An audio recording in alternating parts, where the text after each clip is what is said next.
So our final speaker in this session is sticking with perhaps Earth-derived thoughts, but applied to the concept of the simple-minded version of the concept of habitability zones, and how it can be enriched by the notion of a carbon cycle. Yes, thank you very much. Welcome to Oxford.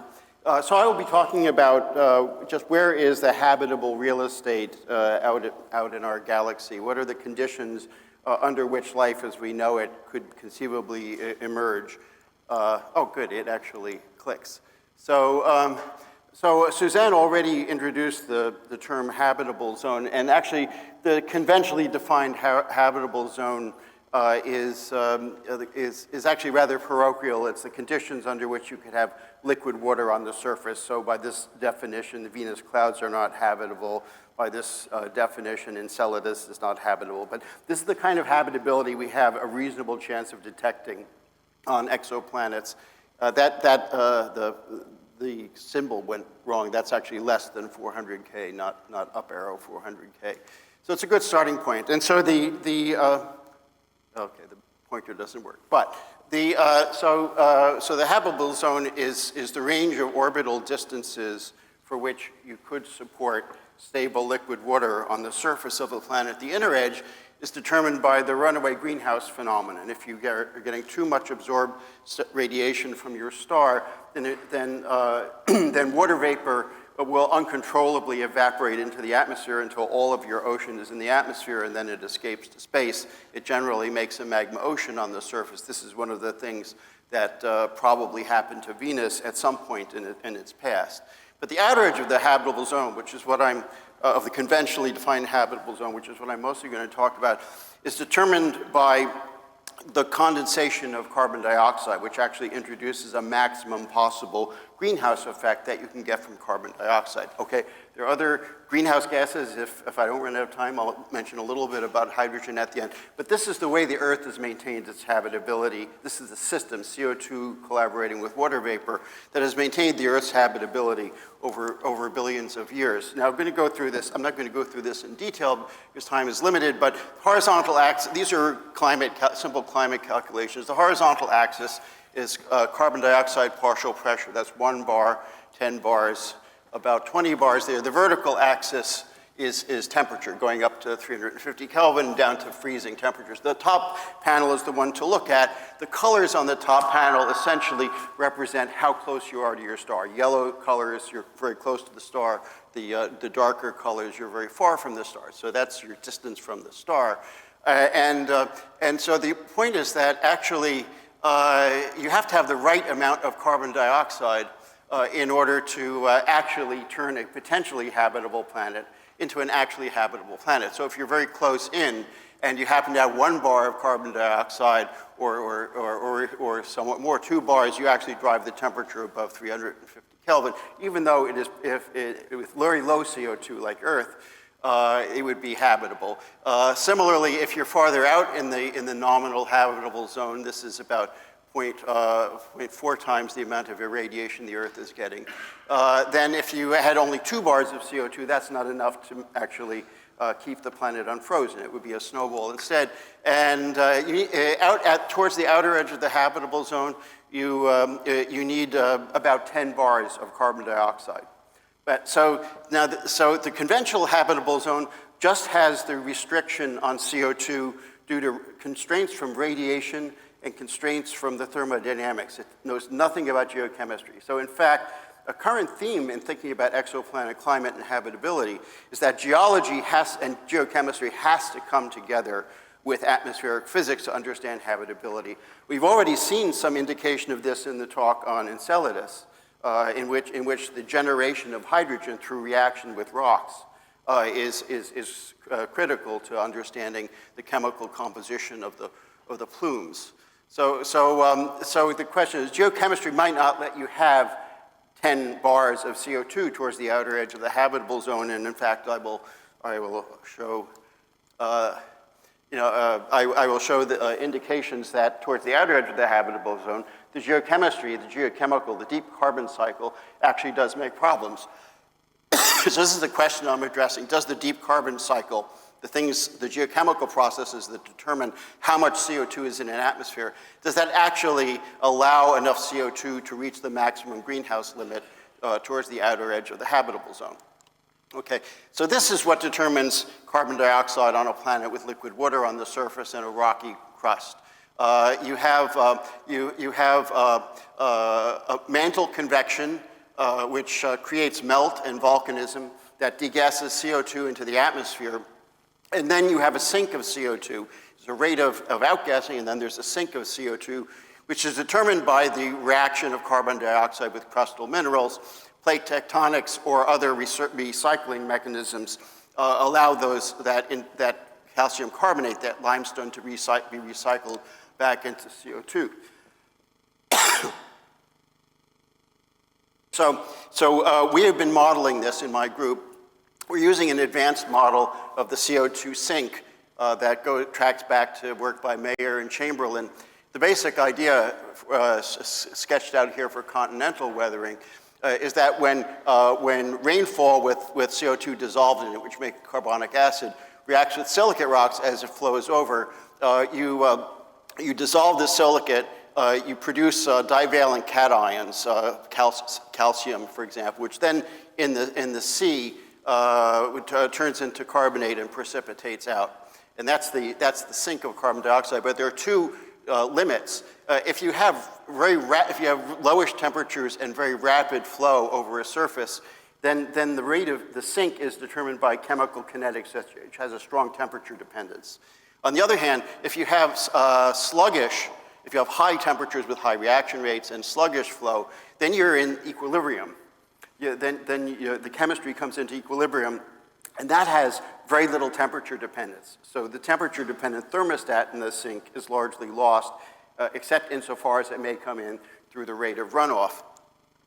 A complication, okay, so we sort of understand some of that continental stuff. A big stumbling block in understanding habitability in CO2 sinks is that the carbonate also forms by reaction of carbon-rich water, seawater, with silicate rocks like basalt on the seafloor. That's a carbonate vein. It's a complicated process involving flow-through fractures, reactive flow-through porous media, and we have very little ground truth for our models of how this might work. But this is a frontier area in understanding the sink.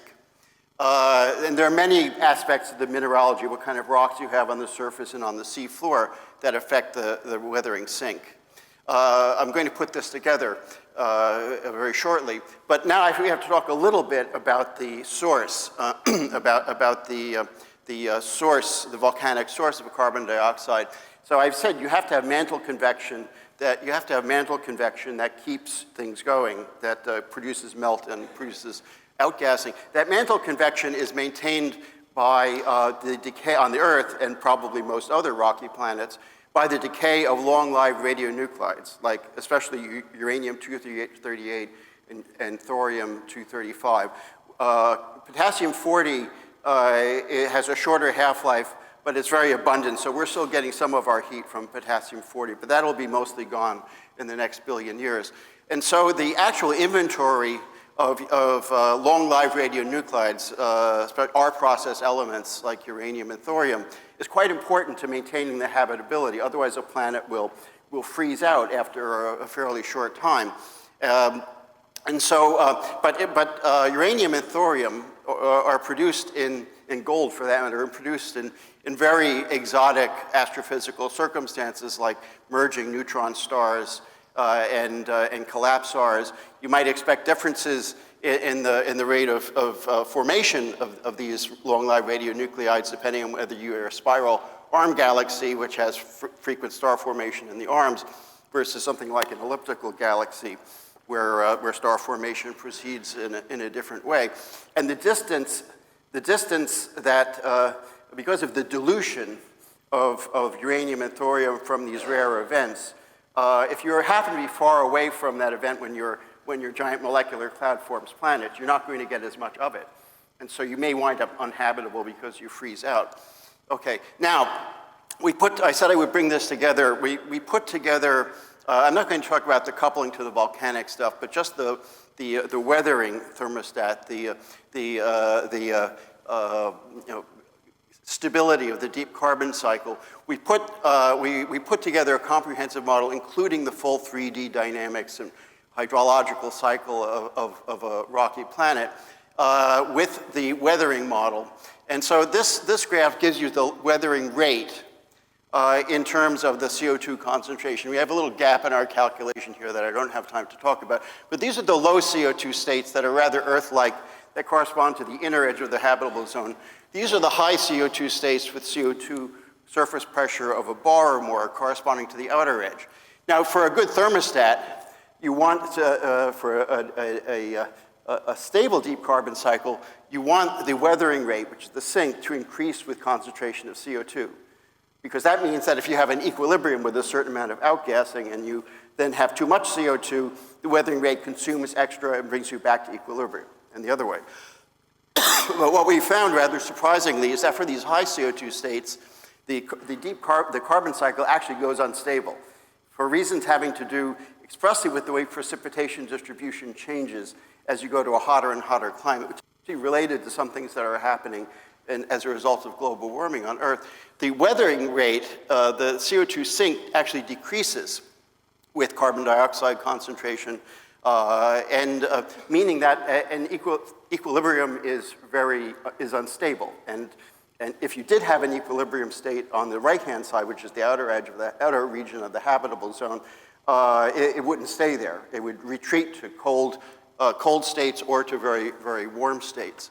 What's more, actually, you can see that the weathering rate is small for these Earth-like low CO2 cases, but it's huge for these high CO2 states, which means that to keep a planet unfrozen, regardless of this instability, you actually need a hugely larger volcanic outgassing rate to keep the outer edge of the habitable zone actually habitable. There's no particular reason a planet farther from its star should have a higher tectonic outgassing rate. So this actually means that the actual habitable zone maintained by carbon dioxide is probably very contracted relative to what we call the nominal habitable zone. This is the cartoon of the situation. The red part this is the global weathering rate versus atmospheric CO2 partial pressure. The right-hand side is roughly the situation in the outer part of the habitable zone. In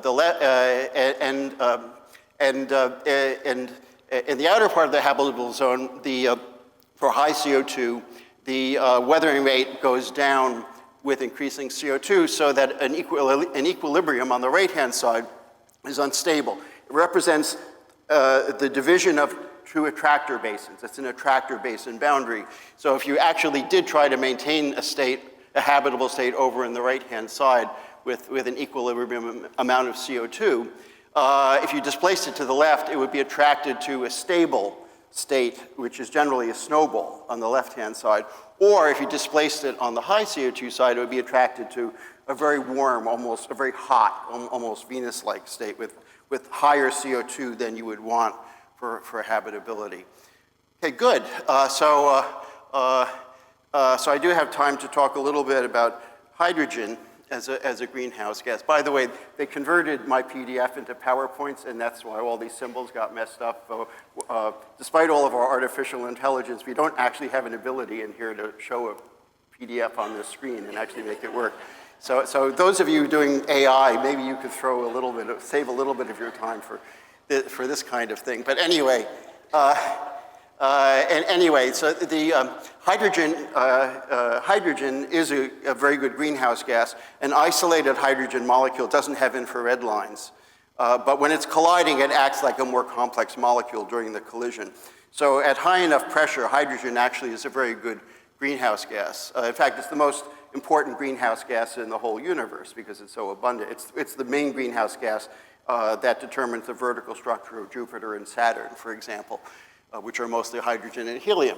Okay, so so you actually, hydrogen is a good greenhouse gas if you have, roughly a bar or more of hydrogen, partial pressure in your atmosphere. And we've shown that hydrogen doesn't have a maximum greenhouse limit because it doesn't condense in planetary planetary circumstances. So you can actually keep a planet habitable in the liquid water sense with very, very low sunlight. In fact, in the paper by Eric Gaidos and myself from 2011, for a sun-like star, even if you put a planet out by the orbit of Jupiter, it could still be habitable with about 10 bars of hydrogen. So that actually looks kind of encouraging. There are some problems with hydrogen-maintained habitability, though. That's a misprint. That should have been 4H2. I can't blame that on the conversion, and that exclamation point should be a chemical arrow. We saw this reaction already. There's a huge amount of energy in the combination of H2 and carbon dioxide. And almost any rocky planet is going to be outgassing carbon dioxide. It's almost inevitable. And this is a metabolism that's used by methanogens on Earth. And the problem is that if your habitable planet supported by hydrogen becomes inhabited, methanogens are probably one of the most likely metabolisms to evolve there. And so it's going to turn your hydrogen atmosphere into methane, releasing a lot of energy for biology. And the problem is at these cold temperatures in the extended habitable zone, methane actually condenses. And so you convert your methanogens convert your whole atmosphere eventually into methane, which first of all is a weaker greenhouse gas and creates hazes that cool the planet, and secondly condenses out. Convert your whole atmosphere into methane, and then everything dies. And so so the question is how can you close the ecosystem and regenerate the hydrogen? You could actually maybe keep it going through some geological source of hydrogen that regenerates things. You need an energy source to make the new hydrogen. Perhaps you could do that through something like a mineral reaction with water. But if you're trying to close the ecosystem with biology, how do you do that? And what you basically need is to regenerate hydrogen is a photosynthetic hydrogen producer, something that eats methane, uses photosynthesis to provide the energy to regenerate the hydrogen.